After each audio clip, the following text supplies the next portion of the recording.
dessa reflexão, hoje é dia de Pentecostes. Atos dos Apóstolos, capítulo 2, versículo 1. Quando chegou o dia de? Melhor, quando chegou o dia de? Aleluia! Os discípulos estavam todos reunidos no mesmo lugar. De repente, veio do céu um ruído, como de um vento forte, que encheu toda a casa em que se encontravam. Então apareceram línguas como de fogo, que repartiram e pousaram sobre cada um deles. Vamos todos aí encher o nosso pulmão e falar bem alto o versículo 4. Todos ficaram cheios do Espírito Santo e começaram a anunciar conforme o Espírito concedia expressar. Vamos aplaudir a palavra do Senhor. Hoje é dia de Pentecostes.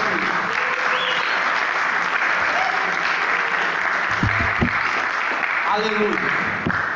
Irmão, Santo Agostinho, ele começou a refletir por que Deus escolheu derramar o Espírito Santo justamente no dia de Pentecostes. Santo Agostinho sabe que Deus não faz nada sem querer revelar um propósito maior. Tudo que Deus faz tem um propósito. E ele começou a mergulhar nas Sagradas Escrituras para tentar descobrir o que Deus queria falar a nós com esta graça, o derramamento do Espírito Santo, bem no dia de Pentecostes. E estudando as Sagradas Escrituras, ele chegou a duas conclusões. Primeiro, ele compreendeu que no Antigo Testamento, a festa de Pentecostes era a festa da colheita, como você pode encontrar em Números no capítulo 28, os versículos 26 e seguintes.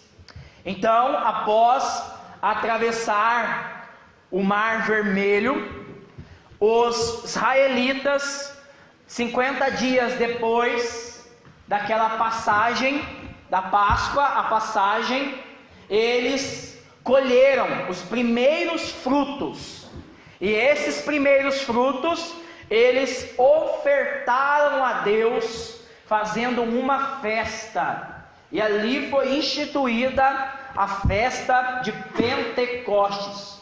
Por isso o Senhor mandou que eles nunca se esquecessem desta graça, dessa primeira colheita, dessa primeira primícia, e instituiu também a festa de Pentecostes. Também Pentecostes tem um outro significado no Antigo Testamento, que é a festa da lei.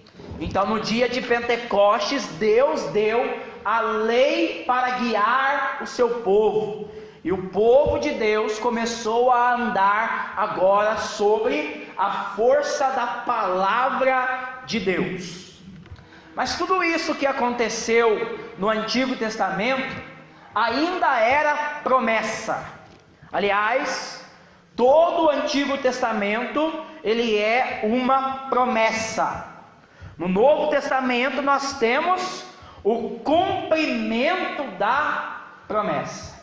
E como é uma promessa, Pentecostes era uma promessa que deveria revelar um propósito maior, essa promessa gerou em todos aqueles que aguardavam a manifestação poderosa do Espírito Santo uma grande expectativa, uma grande angústia. Tem alguém aí que tem promessa de Deus na vida? Eu tenho promessa. Tem alguém aqui que tem promessa de Deus? Se você tiver promessa de Deus na sua vida, se Deus revelou algo para você de maneira específica, você sabe que quando você tem uma promessa, a promessa automaticamente gera no nosso coração uma angústia, porque a promessa não é plena. ela tem uma limitação. Você deve esperar para que a promessa aconteça. Por exemplo, uma das promessas que Deus tem para a minha vida é que Ele vai me dar um filho.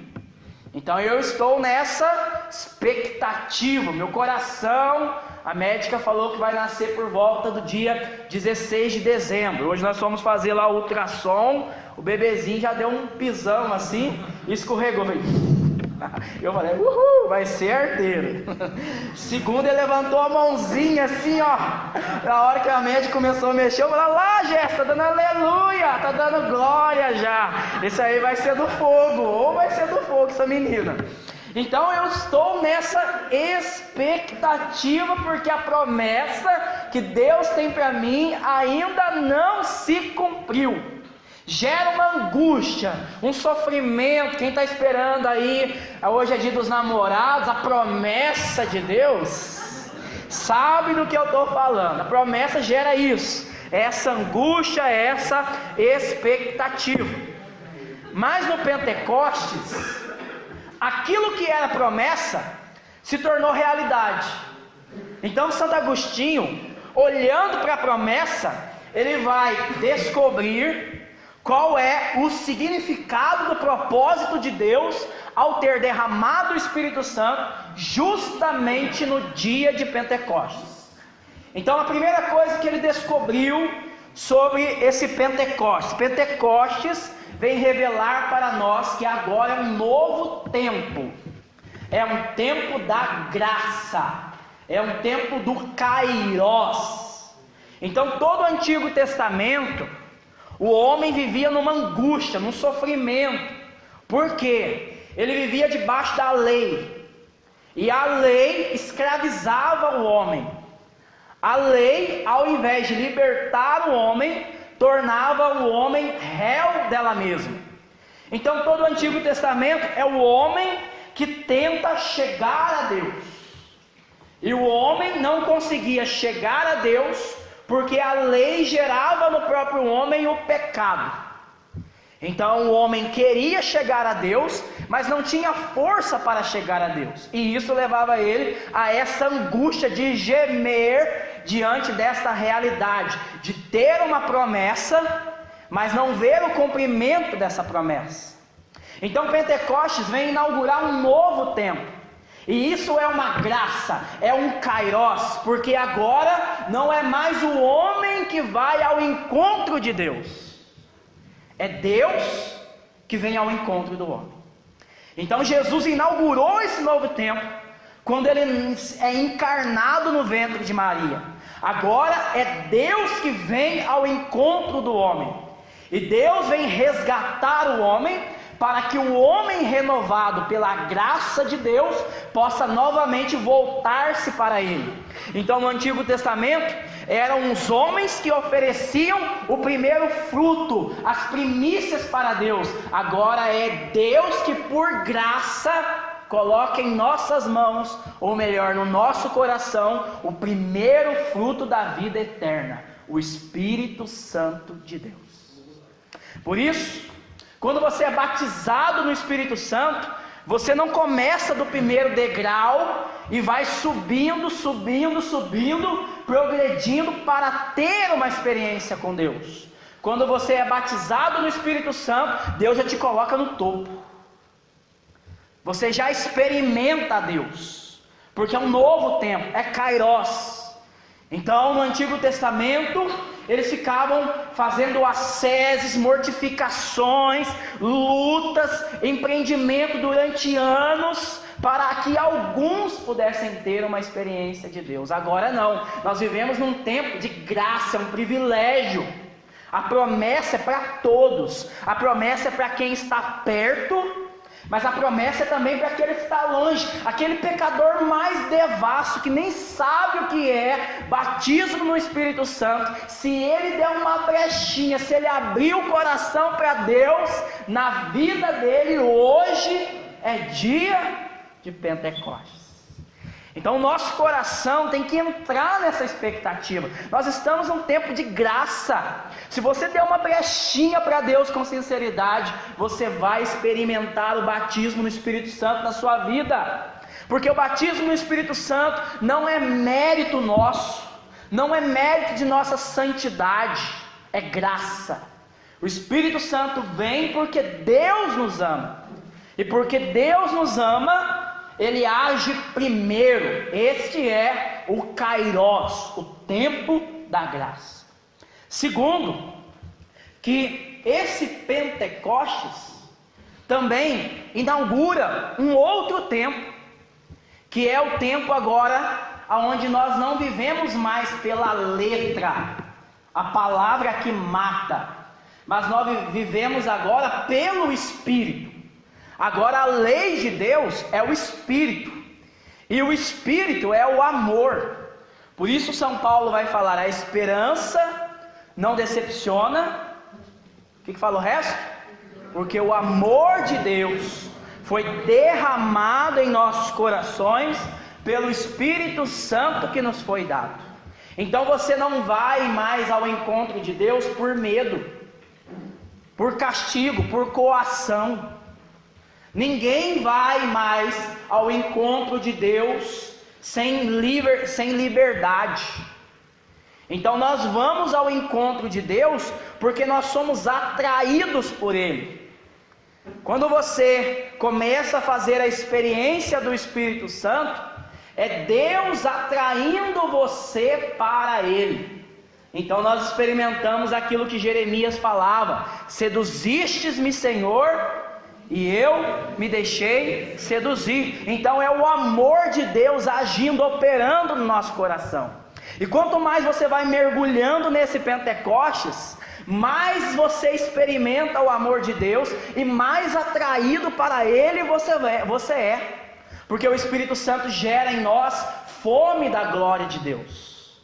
Então nós vamos ficando apaixonados por Deus, nós vamos sendo tomados pela glória de Deus nesse Pentecostes, e nós só queremos uma coisa na nossa vida: Deus. Não porque Ele está nos coagindo a buscar Ele. Então, no Antigo Testamento a lei era amar a Deus sobre todas as coisas, e o homem deveria se esforçar para amar a Deus. Agora no tempo da graça, é Deus quem vem revelar para nós que Ele é amor, que Ele nos ama, que Ele nos acolhe. Então esse Deus vem ao nosso encontro e Ele nos chama para a sua presença. Pentecostes vem revelar isso para nós. Nós somos atraídos por essa glória de Deus, e esses são os adoradores que o Pai procura, aqueles que o adoram em espírito e em verdade, aqueles que não vão mais por coação, aqueles que não são mais servos, mas aqueles que experimentaram o amor e entendem que são amigos, que são íntimos dele. Então esses são os adoradores, os filhos de Pentecostes, aqueles que foram batizados no Espírito Santo e agora estão continuamente famintos pela glória de Deus. Para você entender isso, eu quero explicar para você algumas coisas de como que o Pentecostes acontece. Vamos aí no versículo 2. Colocar algumas coisas para nós de como esse Pentecostes acontece. Primeiro, São Lucas vai colocar de repente. Como é que o Pentecostes acontece? Fala para quem está do seu lado. O cabeção é de repente.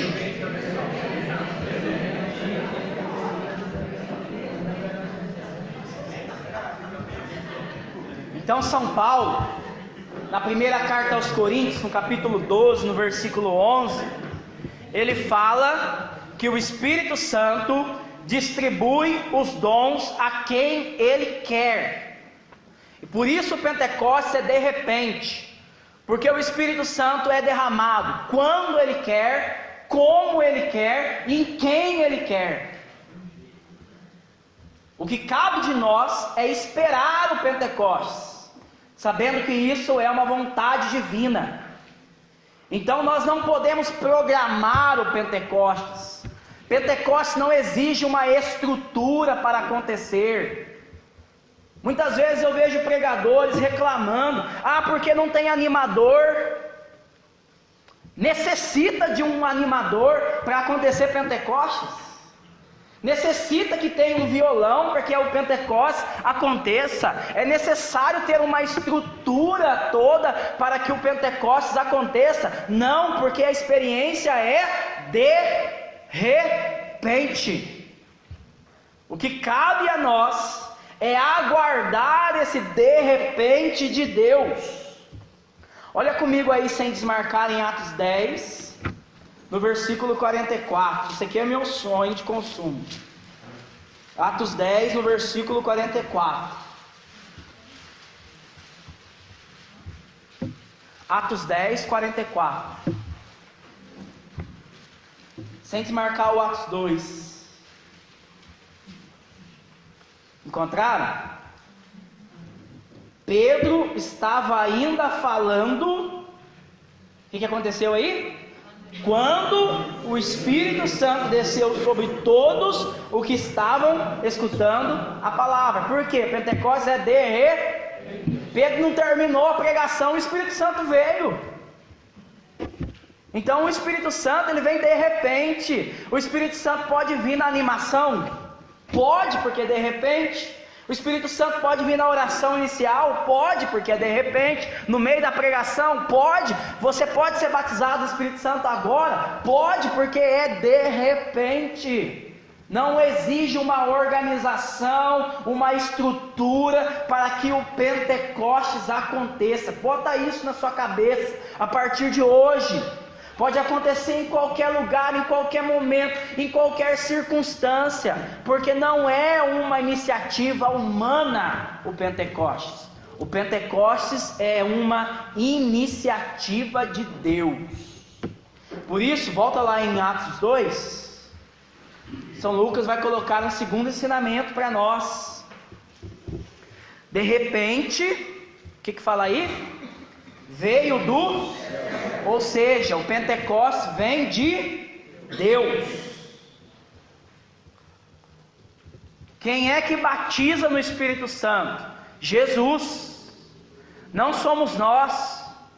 O Pentecostes, ele vem do alto, ele vem de Deus. E aqui nós precisamos entender uma coisa.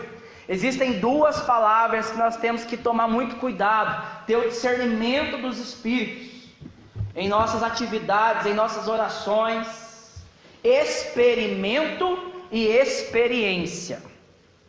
Experimento é uma fórmula repetida. Pentecostes nunca é experimento.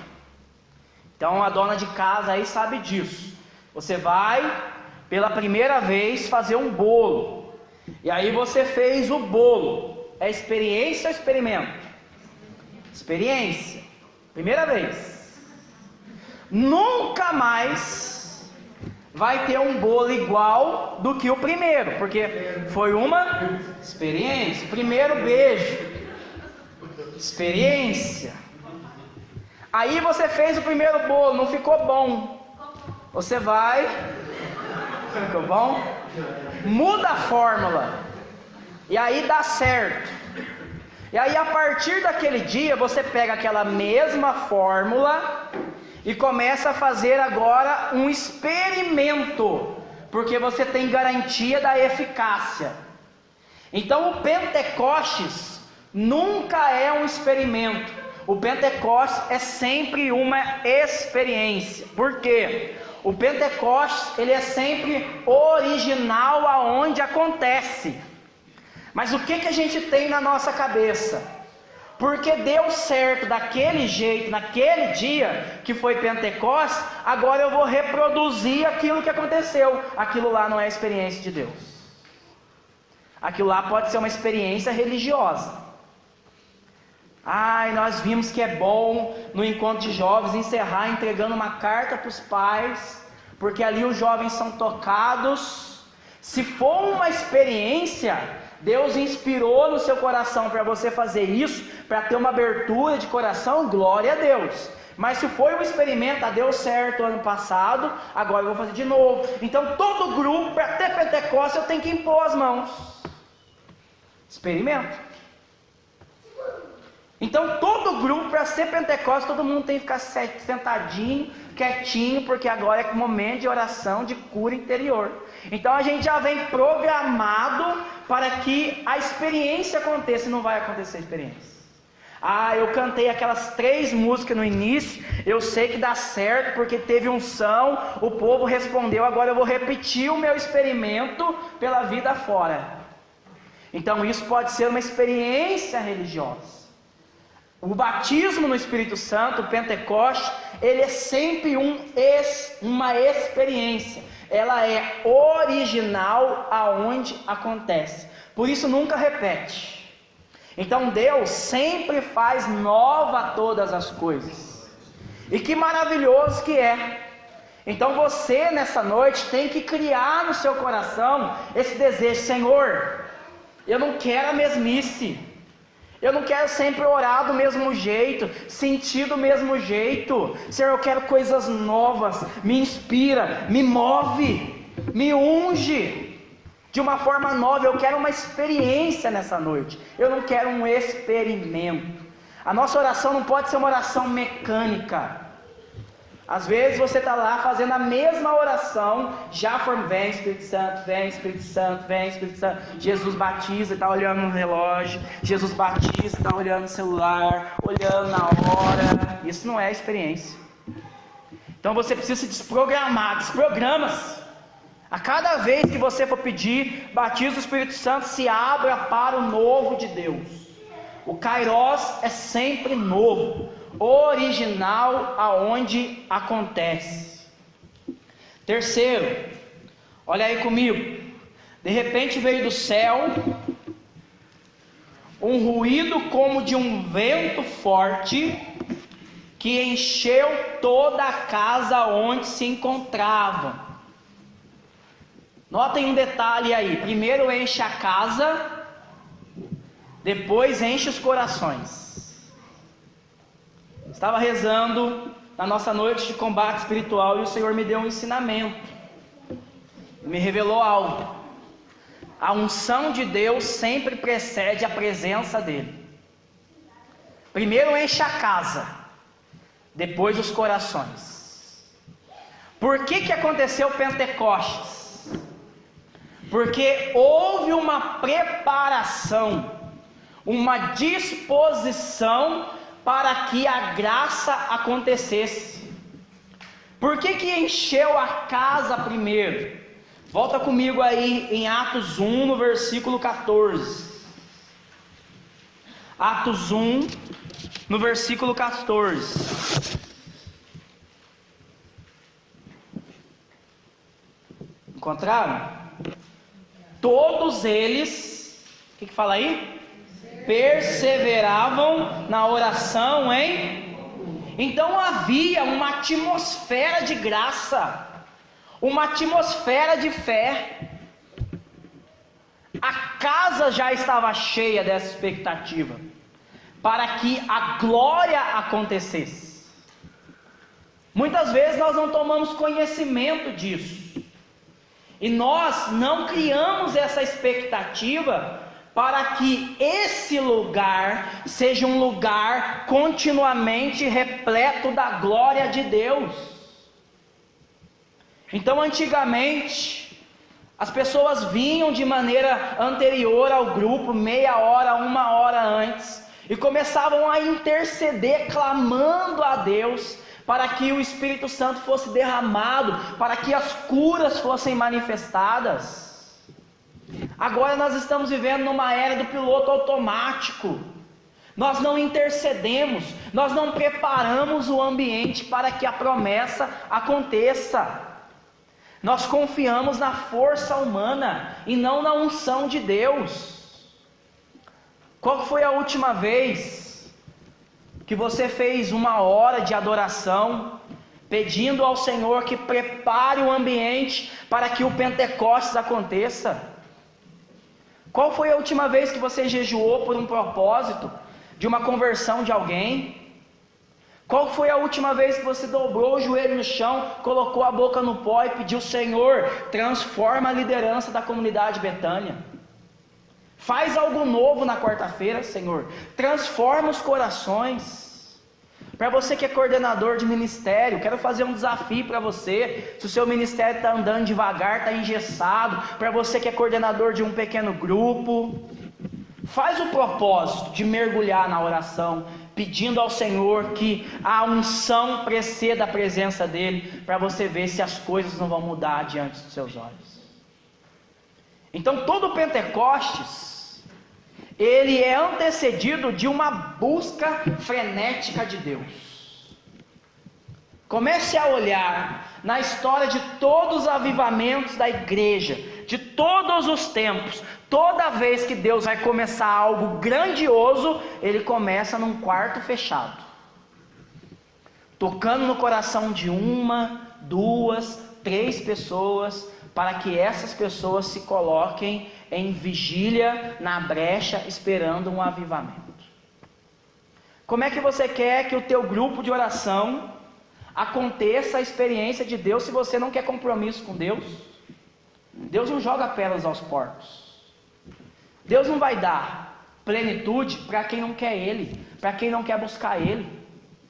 Então o Senhor precisa olhar para nós e ver pessoas que têm comprometimento com eles, pessoas que têm calo no joelho, pessoas que estão com olheira nos olhos, porque estão dormindo mal, porque estão acordando de madrugada, de manhã, estão dormindo pouco, pessoas que estão consumindo a sua vida na presença de Deus, sabendo que primeiro a casa precisa ficar cheia, para depois encher os corações. Vamos assumir esse propósito com Deus em nossa vida, começar a fazer a diferença na história da vida das pessoas, acreditando que a nossa intercessão tem poder. Qual que é o seu ministério na comunidade? Quero falar para você, o seu primeiro ministério na comunidade é o ministério da oração. Assuma a oração como seu ministério, e você vai ver que no poder da oração as coisas vão ser transformadas diante dos nossos olhos. Vamos mais um elemento aí. Nós estamos no quarto agora, né? Então encheu toda a casa aonde se encontravam. Versículo 3: então apareceram línguas como de fogo. Então o ruído, o vento e o fogo simbolizam o poder de Deus. Quando Lucas coloca esses dois elementos da natureza, o vento e o fogo, na Bíblia, eles simbolizam o poder de Deus. O que Lucas traz ao coração? O momento que Moisés subia no Monte Sinai. Quando Moisés subia no Monte Sinai, aconteciam manifestações poderosas de Deus através da natureza. Terremotos, vento, fogo, nuvem de glória. Então Lucas quer falar para nós que o Pentecostes sempre é acompanhado de manifestações de poder. Por isso em Atos 1:8, Jesus vai falar: recebereis o poder, a força do Espírito Santo que virá sobre nós. E esse poder de Deus, ele é um poder transformador. Diziam os padres da igreja: tudo aquilo que o Espírito Santo toca, ele transforma. Então a experiência do batismo no Espírito Santo, esse Pentecostes, ela vem acompanhada de sinais. Qual é o primeiro sinal que nós vemos num Pentecostes genuíno? Uma nova conversão, uma profunda conversão. Então, se você quer saber se você experimentou um novo Pentecostes, começa a olhar na sua vida se você está vivendo uma nova conversão. Então o Espírito do Senhor vai nos transformando de glória em glória, até nos levar à perfeição no dia da manifestação de Cristo Jesus. A noiva, a igreja, não pode ser apresentada diante do Senhor com rugas e com manchas, diz Efésios capítulo 5, nos versículos 25 seguintes, mas ela tem que ser apresentada toda bela, renovada. Então o Espírito Santo vem para renovar nós, para tirar as nossas manchas, as nossas impurezas, para tirar do nosso coração aquilo que nos envelhece, aquilo que nos adoece e nos renovar constantemente. Por isso a experiência de Pentecostes é uma experiência de poder, aonde Deus vai capacitar você com dons, que se forem colocados a serviço de Deus, se tornarão carismas. Aqui é o lugar de você pedir para Deus: Senhor, me dá poder, me dá dons, me dá os carismas, usa-me como poder, para que as pessoas possam crer no seu nome. Pentecostes é isso. Creia no seu coração que Deus vai agir com poder, aquele pecado que você não consegue vencer. Zacarias capítulo 4, versículo 6, não será com a força e nem com a violência, mas com o meu Espírito, diz o Senhor. É no poder do Espírito Santo que nós matamos todo o procedimento carnal e somos revestidos da glória dele, para vivermos como homens e mulheres novos. Quinto, olha aí comigo, versículo 3, então apareceram línguas como de fogo, poder, que se repartiram e pousaram sobre, notem bem, todos ficaram cheios do Espírito Santo, mas o Espírito Santo veio sobre cada um deles. Então eu tenho uma experiência, você tem outra experiência. A experiência do batismo do Espírito Santo, ela não é uma experiência única. Não podemos fazer um dogma sobre a experiência do batismo do Espírito Santo em seus efeitos. Por exemplo, os pentecostais, eles cometem uma heresia. Para eles, ser batizado do Espírito Santo é orar em línguas. Se você orou em línguas, você é batizado no Espírito Santo. Nós da Igreja Católica dizemos que não. Por quê? Orar em línguas é um carisma, é uma consequência. Senão, nós tínhamos que olhar para Paulo, em Atos Apóstolos capítulo 9, e dizer que para ser batizado no Espírito Santo tem que ficar cego por 3 dias. Paulo, quando foi batizado no Espírito Santo, ficou cego por 3 dias. Tem alguém aqui que ficou cego por 3 dias? Não. Então, a experiência do batismo no Espírito Santo, em cada um de nós vai acontecer de uma forma. Por isso, alguns vão chorar, outros vão rir, outros não vão acontecer nada, mas dentro do coração vão ter aquela paixão enorme por Jesus. Alguns vão repousar. Muitas vezes nós queremos manipular a experiência do batismo do Espírito Santo através dos carismas. Aí você vem para o grupo de oração e fica triste porque eu nunca orei em línguas, então eu não fui batizado no Espírito Santo. Isso é uma consequência do batismo. Isso não é o conteúdo do batismo. Eu nunca repousei, então eu não sou batizado no Espírito Santo porque eu nunca repousei. Não, isso é uma consequência. Qual é o conteúdo do batismo no Espírito Santo? Qual é a certeza que você pode falar que foi batizado no Espírito Santo? Está aí no versículo 4, olha aí, todos ficaram cheios do Espírito Santo. O que é ser batizado no Espírito Santo? É ficar cheio. O que significa dizer que eu estou cheio do Espírito Santo? Significa dizer que no meu coração já não tem mais espaço para outra coisa que não seja agora a vontade de Deus. Porque a boca fala daquilo que o coração está cheio. Por isso Tiago vai falar, no teu coração não pode ter 2 fontes, uma fonte doce e uma fonte amarga. Então do seu coração não pode fluir 2 coisas. Então se você está cheio do Espírito Santo, automaticamente toda a sua vida ela vai transbordar dessa graça, os seus pensamentos, as suas palavras, as suas atitudes. Então para nós muitas vezes o que é batizar? Ser cheio do Espírito Santo. Eu sou cheio do Espírito Santo porque eu orei em línguas. Eu sou cheio do Espírito Santo porque eu botei a mão em alguém e essa pessoa foi curada. Eu sou cheio do Espírito Santo porque eu estou pregando bem. Isso não é sinal que você está cheio do Espírito Santo. Porque o Senhor vai falar em Mateus 7, 21, olha, eles vão chegar diante dele, Senhor, Senhor, não foi em teu nome que nós fizemos curas, prodígios, sinais e milagres? Jesus olha para eles e fala: afastai-vos de mim, malditos, vocês que praticam a maldade. Então você pode fazer 1000 milagres, curar muitas pessoas, dar sua vida inteira fazendo serviço na casa de Santa Teresinha, chegar diante de Jesus e falar: Senhor, eu fui da casa de Santa Teresinha. Jesus vai falar para você: eu não te conheço, maldito, você só pratica a maldade. Como é que eu sei que eu estou cheio do Espírito Santo? A árvore se conhece pelos frutos. Você está vivendo o amor? Você tem paz no seu coração? Alegria? Você tem tido paciência? Domínio próprio? Está lutando contra as suas paixões desordenadas? O seu caráter mudou? Então você está cheio do Espírito Santo. O conteúdo que a gente deve buscar é esse: ficar cheio, é os frutos do Espírito Santo. Então na minha vida agora se manifesta o caráter de Cristo.